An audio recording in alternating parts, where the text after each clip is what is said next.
દરેક નીતિની સામે કાયદાની રીતે ઊભો રહેતો એસએસકે ન્યૂઝ ચેનલ.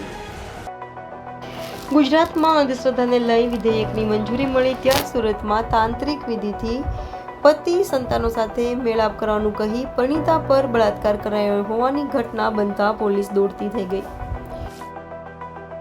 ગુજરાતમાં તંત્ર વિદ્યાને લઈ વિધેયકને મંજૂરીના દિવસે સુરત શહેરના ડિંડોલી વિસ્તારમાં બળાત્કારનો બનાવ સમાવ્યો છે. તાંત્રિક વિધિથી પતિ સંતાનો સાથે મેળાપ કરાવવાનું કહી પરિણીતા ઉપર બળાત્કાર કરાયો હતો, જેમાં નણંદોઈ અને સાગરી તે સાથે મળી પરિણીતા પર બળાત્કાર ગુજારી વિડીયો બનાવી પરિણીતાની માતા અને સંબંધીઓને મોકલ્યો હતો.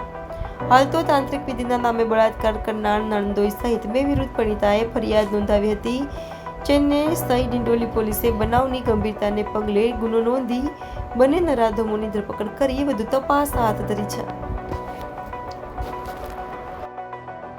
ડિંડોલી પોલીસ સ્ટેશનમાં એક પીડિતાએ ફરિયાદ આપેલી છે કે પોતાના કુટુંબના એક જેને નણંદોઈ થાય એ વ્યક્તિ છે એને પોતાના જે એનું ડાયવોર્સી જીવન છે એમાંથી એને બહાર લાવવા માટે કોઈ સાધુ સંતનો સંપર્ક કરાવી અને એને જે એનું જે લગ્ન છે એ ફરીવાર પાટે ચડી જાય એવી એને બાહેંધરી આપી એને ફોસલાવી અને એની સાથે સંબંધો કેળવીને પછી એના ઘરે એમને રાત્રિ રોકાણ કરેલું અને રાત્રિ રોકાણ દરમિયાન પીડિતા સાથે જબરદસ્તી કરી અને એની સાથે રેપ કરેલો.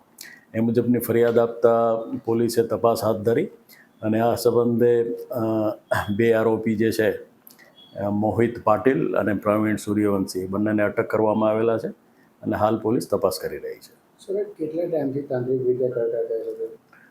તાંત્રિક વિદ્યા કરતા હોય એવું કંઈ હજી તપાસમાં નથી આવેલું, પણ એને એ રીતનું એને એવો એને એવી લાલચ આપેલી કે આ તાંત્રિક વિદ્યા કરીને આપણે તારા પતિ સાથે જે અણબનાવ છે એને ફરીવાર બંધાઈ જાય એ પ્રમાણની આપણે તાંત્રિક વિદ્યા કરીશું એ રીતની એને એક લાલચ કે બાંહેધરી આપેલી. સર, આ કોઈ વિડીયો આ પહેલી વખત છે કે આ પહેલાં આવું કોઈ કરી ચૂક્યો છે આરોપી? આરોપી આ રીતના રેપના કોઈ બનાવમાં સંડોવાયેલો એવું નથી, પણ એના અન્ય ગુનાહિત ઇતિહાસ જે છે એ પોલીસ તપાસી રહી છે.